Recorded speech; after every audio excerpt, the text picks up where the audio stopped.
وبارك على محمد وعلى آل محمد.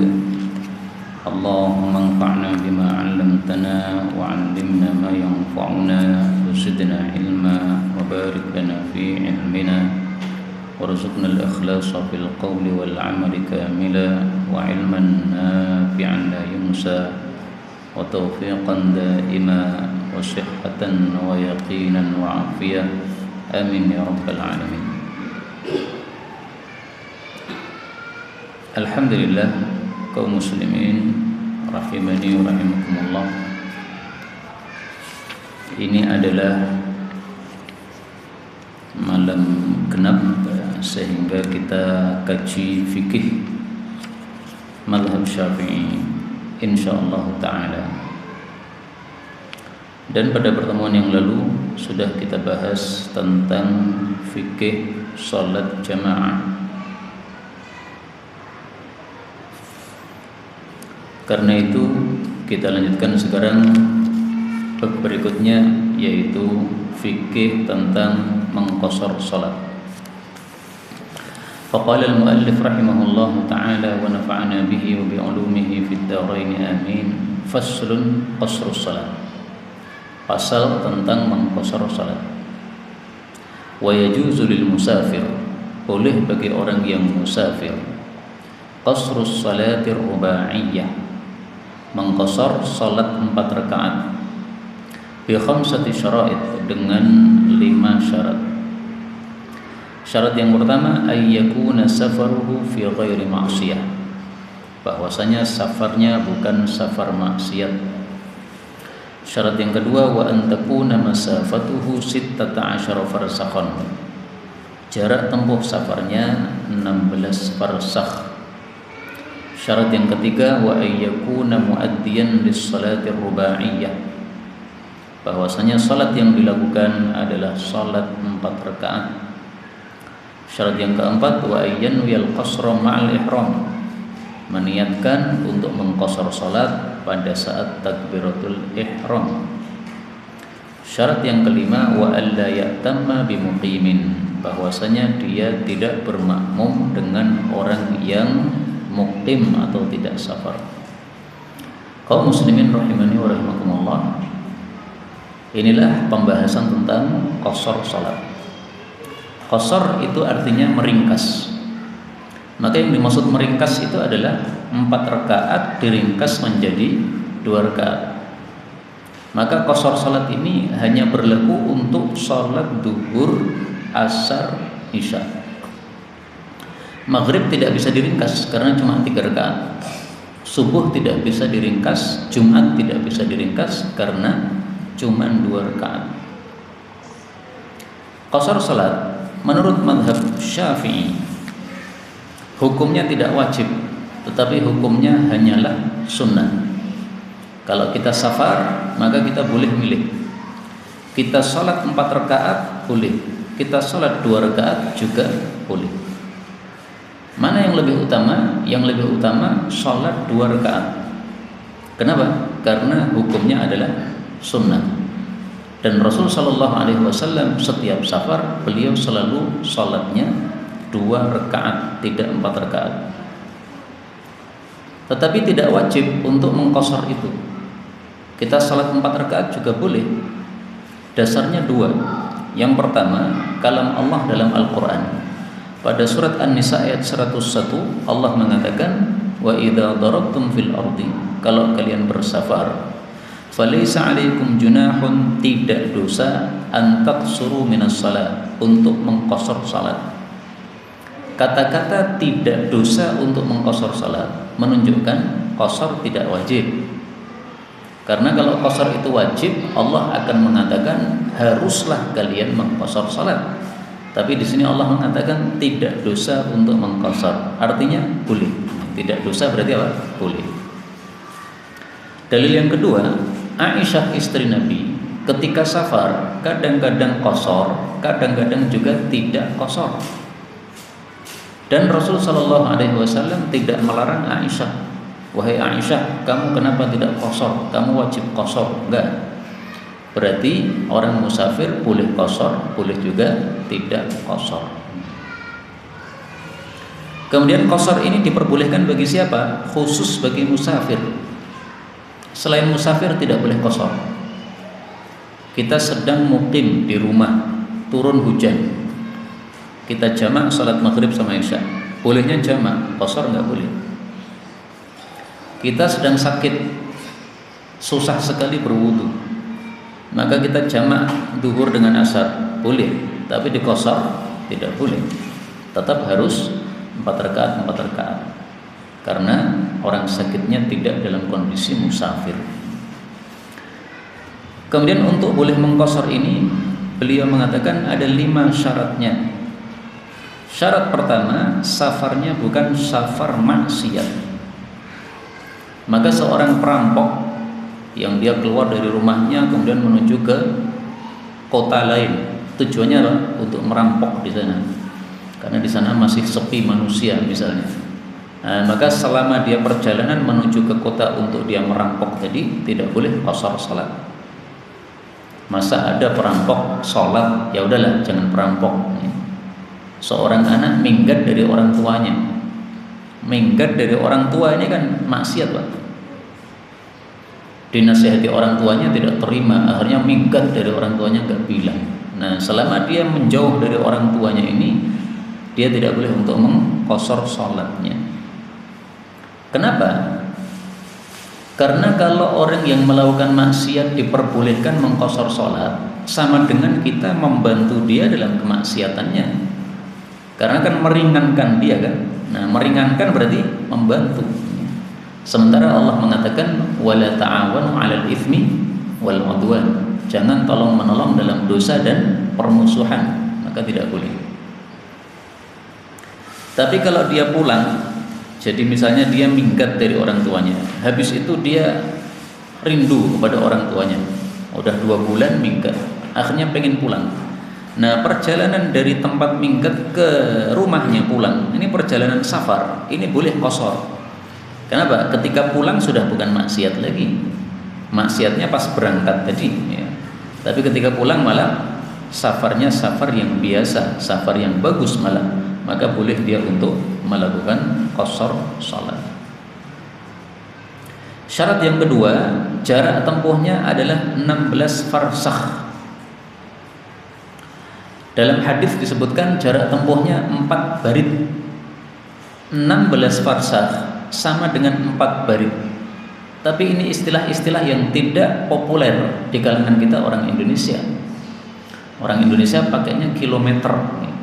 Nah, maka 16 farsakh dan 4 barid itu sama dengan 80 km. Kalau guru saya, penulis kitab ini, Syekh Hisham Kamil, beliau mengatakan tepatnya itu kira-kira 82,5 km. Tapi ada yang membulatkan ya 80 km. Nah, sehingga kalau safar kita 80 km boleh qasar. Safar kita 79 km belum boleh qasar karena belum sampai menepati jarak tempuh tersebut. Nah, untuk menghitung jarak tempuhnya ini bukan dihitung dari rumah kita menuju ke tempat tujuan, bukan. Tapi ngitungnya setelah kita keluar dari kampung kita. Jadi ini rumah kita, kan rumah kita bersambung dengan rumah-rumah kampung itu kan. Nah, baru nanti ada tempat lain itu baru pisah. Nah, ketika sudah keluar dari kampung kita itu, misalnya dipisah sawah atau dipisah kali, nah baru mulai di situ ngitung. Ya, itu mulai startnya di situ. Tapi dari rumah kita nggak dihitung. Misalnya saya tinggalnya di Manang. Nah, kalau dari Manang ke arah timur itu sudah keluar dari Manang, nanti masuk daerah mana itu, Sanggrahan atau mana itu. Nah, begitu saya keluar dari area Manang itu sudah saya baru menghitung itu start saya untuk safar. Dan antara Manang dengan Sanggrahan ini dipisah dengan kali. Nah, maka begitu saya sudah melewati kali, berarti sudah lepas dari kampung saya, dari Manang saya, maka saya sudah menghitung jarak tempuh tadi sampai ke tujuan. Itulah yang dimaksud apa? Jarak tempuh 80 kilo. Jadi bukan PP-nya 80, enggak. Kalau sampai tujuan 40 kilo, balik lagi 40 kilo, ini sudah 80, enggak. Ini belum boleh untuk mengqashar salat karena belum 80 kilo. Kemudian syarat yang ketiga, salat yang dilakukan adalah salat rubaiyah, salat yang 4 rakaat. Ya tadi ya, zuhur 4 rakaat, asar 4 rakaat, kemudian isya 4 rakaat. Inilah yang boleh diqashar. Kemudian syarat yang keempat, dia harus niat qashar sejak Allahu Akbar takbiratul ihram. Maka niat qasharnya nggak boleh telat. Kalau dia sudah Allahu Akbar baca Fatihah baru kemudian teringat, oh iya ini kan saya safar nih, saya qashar saja, ini nggak boleh qashar. Kenapa? Karena hukum asalnya sholat itu memang 4 rakaat. Diperbolehkan qashar gara-gara apa? Gara-gara safar. Tapi ada syarat-syaratnya kan. Nah, salah satu syaratnya niatnya harus pada saat takbiratul ihram. Karena itu kalau kita safar ingin qashar, ya pas wudu itu kita sudah meniatkan dulu ya. Nanti saya akan qashar. Nah, begitu Allahu Akbar, hati kita mengatakan saya sholat qashar 2 rakaat. Enggak usah diucapkan. Kenapa tidak usah diucapkan? Karena niat itu tempatnya dalam hati menurut kesepakatan para ulama. Sehingga cukup dalam hati kita meniatkan qashar tersebut. Dalam hal ini kaidah para ulama mengatakan an-niyatu muqtarinatun bil fi'li. Niat itu berbarengan dengan perbuatan yang kita lakukan. Nah, salat itu kan pertama kali masuk kan dengan takbiratul ihram. Nah, niatnya juga harus bareng dengan takbiratul ihram tadi.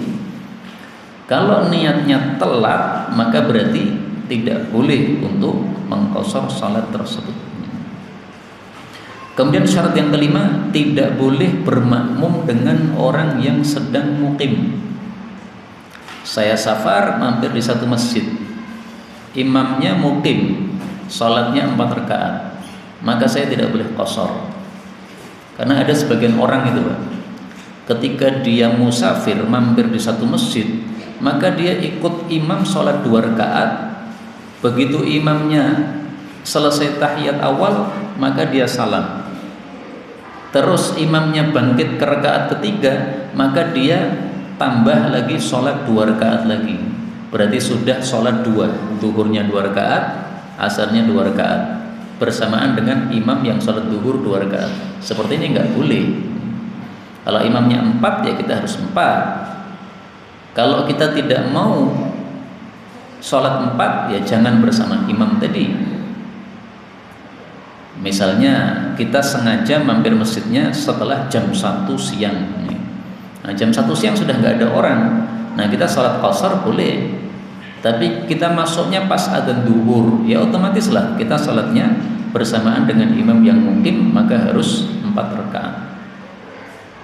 Meskipun kita masuk ke masjid itu hanya dapat tahiyat bersama imam. Imamnya sudah tahiyat akhir, kita masuk masjid, kita ikut tahiyat. Nah, karena kita sudah ikut tahiyat, maka sama dengan kita sudah bermakmum kepada orang yang 4 rakaat, maka kita pun wajib 4 rakaat. Ini mazhab Syafi'i. Karena itu dalam mazhab Syafi'i, kalau panjenengan musafir dan pengen sholatnya 2 rakaat, melihat imamnya sedang duduk tahiyat, jangan gabung. Gabung nggak bisa qashar. Terus gimana? Ya nunggu dulu. Misalnya di masjid ada minuman, nah, minum dulu lah. Selesai minum imamnya salam, assalamualaikum walhamdulillah, aku iso qashar. Tapi kalau gabung sama imam nggak bisa qashar. Ini mazhab Syafi'i. Yang saya tahu mazhab Hambali beda lagi. Ini saya sampaikan mazhab Hambali meskipun kita sedang ngaji mazhab Syafi'i supaya meringankan. Dalam mazhab Hambali yang saya tahu, kalau imamnya itu kita gabung sama dia dan tidak dapat 1 rakaat, maka boleh kita qashar. Misalnya kita masuk ke masjid, imamnya sudah rakaat yang keempat dan dia posisinya posisi sami'allahu liman hamidah. Nah, kita gabung sama imam itu kita nggak dapat rakaat apa-apa. Karena dapatnya rakaat itu kan kalau kita bisa rukuk sama imam kan. Ini imamnya sudah sami Allah liman hamidah. Nah, maka kita gabung sama imam, karena tidak mendapatkan satu rakaat maka kita boleh qashar 2 rakaat. Tapi kalau kita sudah dapat satu rakaat bersama imam, maka kita wajib sholatnya pun 4 rakaat mengikuti sholat imam. Ini madhab Hambali yang saya tahu, wallahu a'lam. Nah, jadi dalam hal ini ya lebih mudah madhab Hambali ya. Kita bisa qashar meskipun gabung sama imam. Yang penting tidak dapat satu rakaat bersama imam. Tapi nggak usah pelit lah ya. Sholat 2 rakaat dapat pahala, sholat 4 rakaat pahalanya tambah banyak. Jadi nggak usah pelit untuk melakukan apa? Sholat sempurna 4 rakaat. Karena toh qashar ini hukumnya tidak wajib, hukumnya hanya sunnah saja. Kaum muslimin rahimani wa rahimakumullah, meskipun di sini hanya disebutkan 5 syarat, tetapi kata guru kami Syekh Hisham Kamil, ditambahkan ada syarat-syarat yang lain oleh para ulama.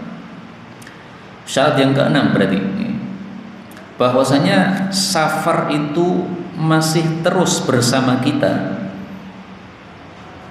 pada sholat yang kita lakukan tadi.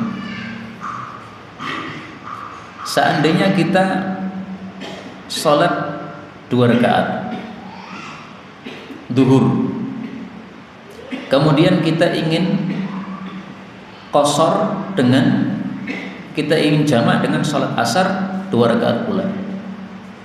Tapi ternyata di tengah-tengah kita melakukan sholat itu, karena kita safarnya naik pesawat, nah maka di tengah-tengah kita melakukan sholat itu, pesawatnya ternyata sudah sampai tujuan, sudah sampai kampung kita, atau rumah kita di pinggir kali, kita naik kapal.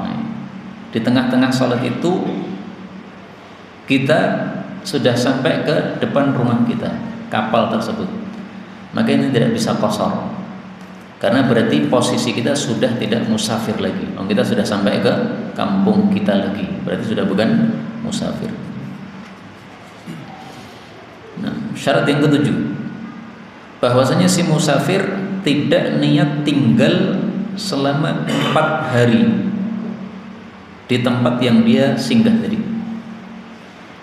Misalnya saya dari Solo safar ke Jawa Timur, ke rumah mertua saya. Di sana saya niat tinggal selama 1 pekan. Nah, 1 pekan ini berarti 4 hari lebih. Maka dalam kondisi itu saya tidak boleh qashar. Jadi kalau niatnya 4 hari maka tidak boleh qashar. Tapi kalau niatnya kurang dari 4 hari, misalnya niatnya 3 hari saja di situ, nah, maka ini masih boleh qashar. Cara menghitung 4 hari adalah tidak dihitung hari masuknya dan tidak dihitung hari keluarnya. Misalnya dari Solo sampai Surabaya saya hari Ahad. Nah, hari Ahad itu nggak dihitung. Ngitungnya Senin, Selasa, Rabu, Kamis. Kemudian hari Jumatnya saya pulang. Nah, maka berarti saya sudah 4 hari nih tinggalnya nih. Nah, niat tinggal 4 hari, tidak boleh saya qashar. Kalau saya pengen qashar gimana? Pulangnya jangan Jumat, pulangnya Kamis. Sehingga Senin, Selasa, Rabu yang dihitung cuma 3 hari. Karena Kamisnya ini saya sudah keluar dari tempat singgahan saya, maka saya masih boleh qashar. Jadi yang penting jangan niat 4 hari atau lebih. Kalau niatnya 4 hari atau lebih, tidak bisa qashar lagi, karena dianggap sudah muqim atau sudah tinggal di tempat tersebut sebagai orang yang muqim. Syarat yang ke-8, bahwa ketika safar itu kita harus menuju tempat yang kita inginkan. Jelas tempatnya. Kamu mau kemana? Saya mau ke Jawa Timur. Nah, jelas. Tapi kalau tempatnya yang kita tuju tidak jelas, meskipun sejauh apapun, maka itu bukan safar, tidak boleh qashar. Misalnya saya berburu semut cangkrang, ada tuh Pak, pemburu semut cangkrang. Nah, maka dia membawa senjatanya untuk berburu semut cangkrang. Biasanya jarak 1 kilo dia sudah dapat semut cangkrang ini. Ternyata 1 kilo nggak dapat. Lanjutkan lagi, lanjutkan lagi, lanjutkan lagi. Sampai tiba-tiba dia heran, loh, sampai jam segini saya belum dapat semut cangkrang ini. Sudah berapa kilo? Ternyata jauhnya sudah 80 kilo jauhnya dari rumahnya tadi. Nah, tetap tidak boleh qasar. Kenapa? Kamu menuju ke tempat yang tidak jelas. Jadi tempatnya bukan tempat yang ditentukan. Syarat yang ke-9, dia harus paham bahwa orang musafir boleh qasar. Kalau dia nggak paham hukum, nggak boleh. Orang-orang kok sholatnya kok cuma 2 ya? Heran saya. Mestinya zuhur itu 4, kok pada 2 rakaat? Kenapa itu? Ini orang tidak paham karena nggak pernah ngaji, sehingga nggak ngerti adanya sholat qasar. Dia ikut-ikutan sholat qasar. Wah, ikut-ikutan orang aja. Orang-orang pada 2 rakaat, saya ikut-ikutan. Kenapa? Karena rombongan satu bis semuanya berangkat ke Jakarta. Dia heran sendiri. Orang-orang tidak heran. Orang-orang sudah paham boleh qasar. Nah, dia tidak paham bahwa boleh qasar. Dia nggak boleh qasar. Dia wajib 4. Kalau dia pengen qasar, tanya dulu, loh, kenapa kalian kok sholatnya 2 rakaat? Oh gini Pak, ini karena musafir maka boleh qasar. Nah, baru boleh ikut-ikutan qasar. Kalau dia nekat qasar padahal tidak tahu hukumnya, tidak sah sholatnya. Kemudian syarat yang ke-10, bahwa dia harus menjaga dari segala sesuatu yang membatalkan niat qasar. Contohnya apa? Contohnya ragu-ragu. Qasar enggak, qasar enggak. Nah, ragu-ragu seperti ini membatalkan niatan qasar. Karena orang berniat itu kan jelas, saya mau qasar. Nah, jelas. Ini ragu-ragu dia, qasar enggak, qasar enggak. Nah, udah enggak boleh qasar. Misalnya panjenengan musafir, kemudian mampir di satu masjid, karena panjenengan pakai gamis, pakai sorban, nah ketok kayak kiai, akhirnya disuruh maju. Pak Kiai maju Pak. Nah, panjenengan karena maju maka ragu-ragu, qasar tidak ya. Ini sebenarnya saya boleh qasar nih, tapi nanti saya qasar orang-orang malah pada rame, sholat kok ming loro tok. Nah, ragu-ragu. Kalau ragu-ragu nggak boleh qasar, ya. Harus ditetapkan qasar. Karena itu kalau kita musafir dan kita disuruh jadi imam, maka kita hendaklah memberitahu kepada makmum, para jamaah, nanti saya salatnya cuma 2 rakaat. Kenapa? Saya musafir, saya qasar. Panjenengan yang mukim silahkan lanjutkan sendiri-sendiri 2 rakaat sendiri-sendiri. Perlu disampaikan supaya orang tidak rancu. Kecuali kalau jamaah sudah tahu semua, nah silahkan, nggak usah diberitahu. Saya punya kebiasaan ngajar di satu tempat yang jauh. Nah, di sana saya mengimami salat maghrib, habis itu pengajian, habis itu salat isya. Dulu-dulu saya tidak mengimami salat isya, supaya mereka bisa salatnya 4 rakaat. Tapi mereka minta supaya saya yang jadi ngimami salat isya. Baiklah, karena mereka yang minta ya saya imami salat isya. Tapi karena saya musafir, ya saya 2 rakaat. Nah, begitu saya salam, mereka sudah melanjutkan sendiri-sendiri. Karena semuanya sudah paham, maka tidak perlu saya jelaskan. Baik, sudah selesailah pembahasan tentang fikih qasar. Kemudian beliau menjelaskan tentang fikih jamak. Apa bedanya jamak dengan qasar? Qasar itu artinya meringkas 4 menjadi 2. Jamak itu artinya menggabungkan. Salat duhur digabungkan salat asar, salat maghrib digabungkan salat isya, itu jamak.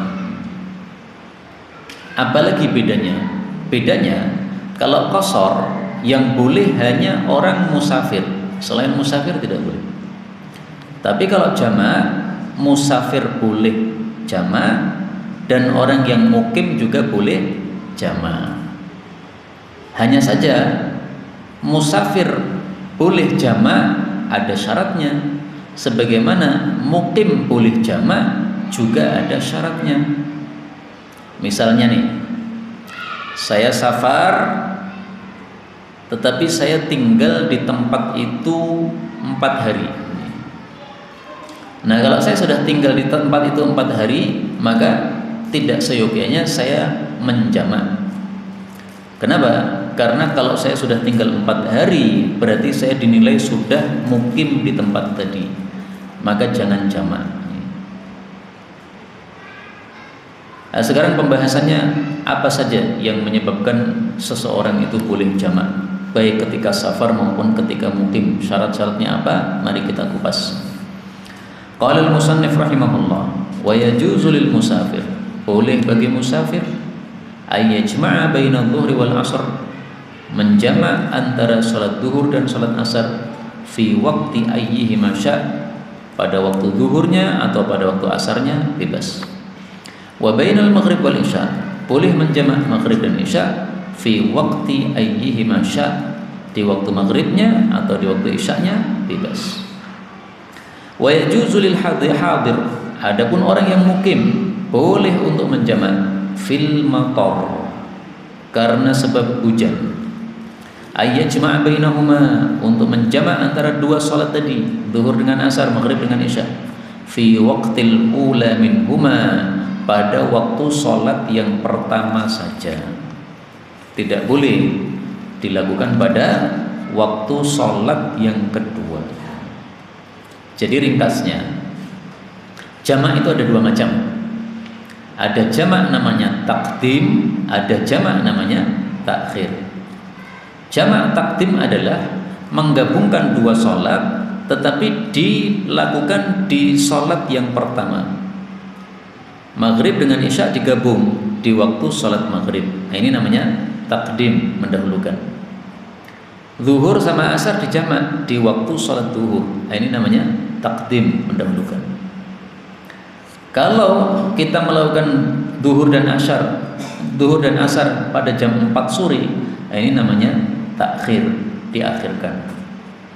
Kalau kita salat maghrib dan isya pada jam 11 malam, nah itu namanya takhir, diakhirkan. Kapan boleh jamak takdim? Kapan boleh jamak takhir? Yang boleh jamak takdim adalah musafir sama mukim, boleh. Yang boleh jamak takhir hanya satu saja, yaitu musafir. Mukim nggak boleh jamak takhir. Maka kalau saya sedang safar, saya melewati masjid adzan maghrib, saya nggak turun di masjid, nggak apa-apa, karena masih safar. Lanjutkan perjalanan, nanti jam 11 malam baru turun di rumah makan. Setelah makan kenyang, nah, baru kemudian rame-rame sholat maghrib sama isya di jamak, boleh. Kenapa? Karena safar. Tapi kalau mukim nggak boleh diakhirkan begitu. Misalnya maghrib hujan lebat, wah ini hujan lebat ini, udah sholatnya nanti diakhirkan saja. Jam berapa?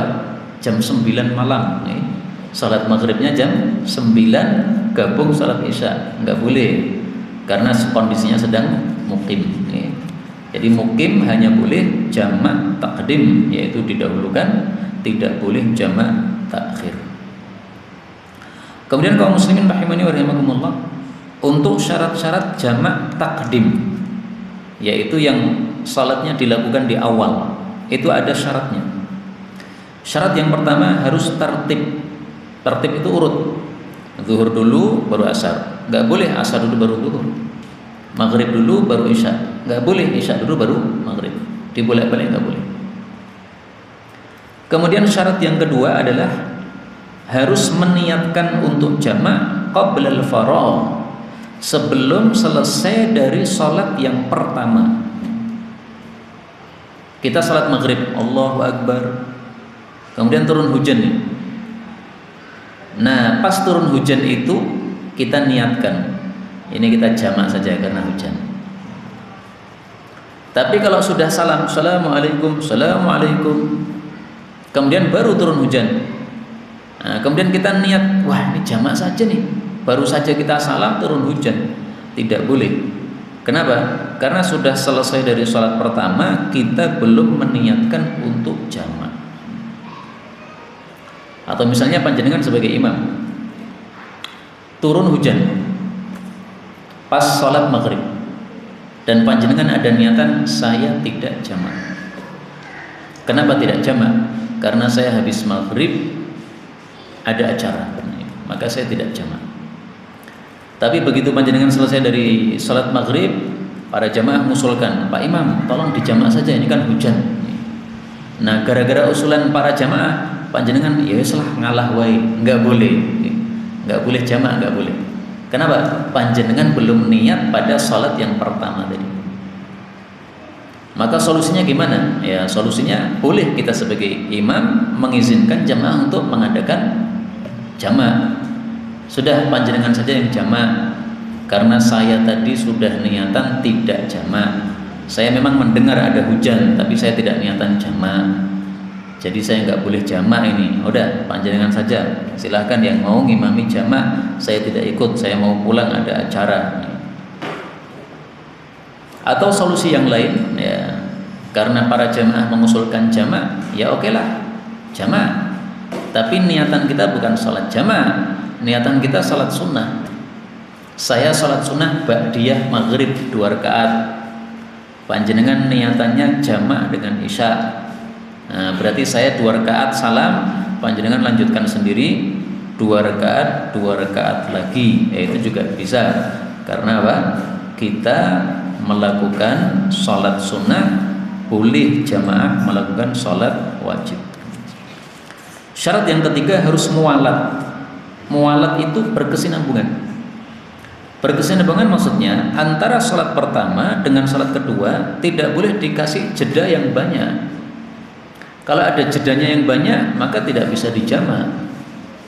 Misalnya setelah sholat maghrib kemudian wiritan dulu 10 menit, habis itu baru diqomati jamak sholat isya, nggak bisa. Maka kalau ada jamak itu nggak ada wirid. Wiridnya ya pas nunggu qomat saja. Kan maghrib selesai kan, nah, kemudian qomat. Nah, pas qomat itu kita wirid. Astagfirullah, astagfirullah, astagfirullah. Nggak apa-apa. Maka kalau pisahnya sedikit saja nggak ada masalah. Misalnya karena tadi dipisah dengan qomat, nggak apa-apa. Ini jaraknya sedikit, nggak ada masalah. Atau misalnya pisahnya karena wudhu saja, ya. Imamnya setelah maghrib batal, maka dia keluar dulu untuk wudhu. Silahkan dikomati, saya tak wudhu dulu. Nih, qomat selesai, imamnya baru masuk ke masjid, selesai wudhu. Boleh, karena jaraknya cuma sedikit. Nih. Tapi kalau imamnya mengatakan, udah komati dulu saja, tapi tunggu saya datang ya. Kemudian imamnya mampir ke hek dulu ngopi se. Ini mumpung udan ini ngopi se enak ini. Nah, ngopi 1 gelas 5 menit baru dia balik ke masjid. Nggak bisa jamak, nggak bisa. Ini terlalu panjang jedanya. Untuk safar maka jamak takdim ditambahi 1 syarat lagi. Dawamus safar ila aqdis salati tsaniyah.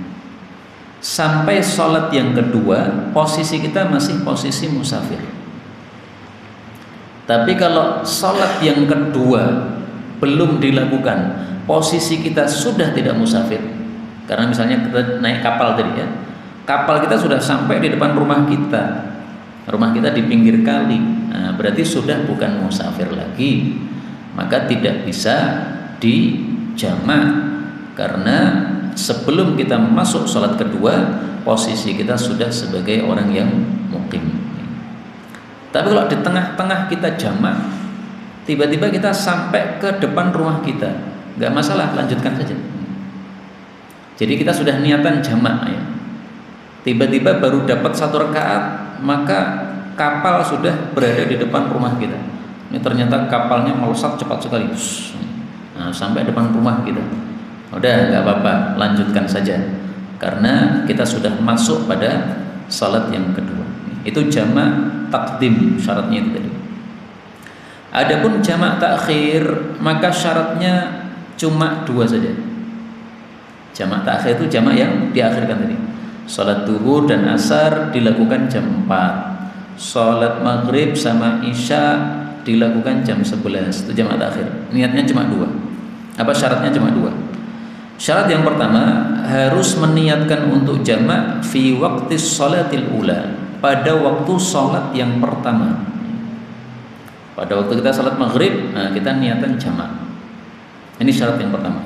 Syarat yang kedua adalah dawamus safar hatta yafrugha minas sholati fa idza aqama sharatis sholatul ula qadaan. kita masih dalam posisi safar sampai selesainya sholat. Jadi misalnya jam 11 kita sholat maghrib sama isya, di mana itu masih di tengah perjalanan, nggak apa-apa, karena sampai selesainya sholat kita masih musafir. Tetapi kalau dilakukannya itu belum selesai sholat, sudah tidak safar lagi, maka tidak bisa jamak takhir. Berarti untuk jamak takhir ini tidak wajib 3 hal. 1, tidak wajib untuk urut. Maghrib, isya nggak wajib. Isya dulu boleh, habis itu maghrib nggak apa-apa. Maka misalnya kita safar, mampir di satu masjid, ternyata masjidnya itu sholat isya. Nah kita gabung sholat isya, nggak apa-apa. Maghribnya kapan? Maghribnya setelah selesai sholat isya. Jadi dibalik nggak apa-apa. Isya baru maghrib, zuhur asar baru zuhur. Kenapa boleh? Karena jamaknya jamak takhir. Maka kalau jamak takhir tidak harus urut. Dan itu lebih bagus menurut saya. Kenapa? Karena kalau kita sholat isya dulu, maka sholat kita dengan sholatnya imam sama persis. Imamnya 4 rakaat, kita sama sholat isya juga 4 rakaat. Tapi kalau kita niatannya sholat maghrib kan jadi susah. Imamnya sholat 4 rakaat, kita sholatnya maghrib 3 rakaat. Nah kita harus misah dulu. Imam selesai 3 rakaat, kita harus salam dulu. Jadi misah sama imam. Ini bisa menimbulkan keributan ini. Orang nggak paham mengatakan, loh ini kenapa ini orang belum selesai sholat kok salam sendiri? Nah, malah jadi ribut. Nah supaya tidak begitu, paling bagusnya sholat isya dulu saja. Kalau sudah selesai sholat isya baru kita sholat maghrib. Dan ini pernah saya lakukan, yaitu safar di satu tempat, ternyata jam mengajarnya sudah mulai, saya baru datang sampai di sana. Nah, supaya para jamaah tidak menunggu lama, maka saya belum sholat maghrib, kajiannya maghrib sampai isya. Maka saya pun memulai kajian, kajian dulu aja. Sholat maghrib saya belum. Nah, begitu selesai kajian, sholat isya. Setelah sholat isya selesai, saya sholat maghrib, nggak ada masalah. Atau setelah adzan isya, saya sholat maghrib. Setelah selesai sholat maghrib, baru saya sholat isya, boleh juga. Tidak harus urut, tidak harus berkesinambungan. Jadi sholat maghrib, habis itu jeda, ngopi-ngopi, makan-makan, baru sholat isya, boleh. Itu kalau jamaahnya jamaah takhir. Turun dari bis jam 11, sholat maghrib 3 rakaat, habis itu masuk warung makan dulu. Kenapa? Wah lapar sekali saya. Daripada sholat gak khusyuk, semangan sih. Selesai kenyang, gelegean, baru sholat isya, boleh. Kemudian yang ketiga, tidak wajib untuk meniatkan jamak pada sholat yang pertama. Sholat maghrib, apakah wajib niatan mau jamak dengan isya? Enggak. Memang tidak wajib untuk dijamak. Inilah kaum muslimin rahimani wa rahimakumullah, beberapa pembahasan yang berkaitan dengan jamak salat. Semoga yang saya jelaskan ini cukup bisa dipahami dan semuanya benar, tidak ada kesalahan padanya. Kalaupun ada kesalahan, maka astaghfirullahaladzim li wa lakum. Saya minta ampun kepada Allah dan untuk panjenengan semuanya. Sebelum kajian kita tutup, maka barangkali ada pembahasan yang berkaitan dengan jamak atau qasar atau fikih secara umum, dipersilahkan.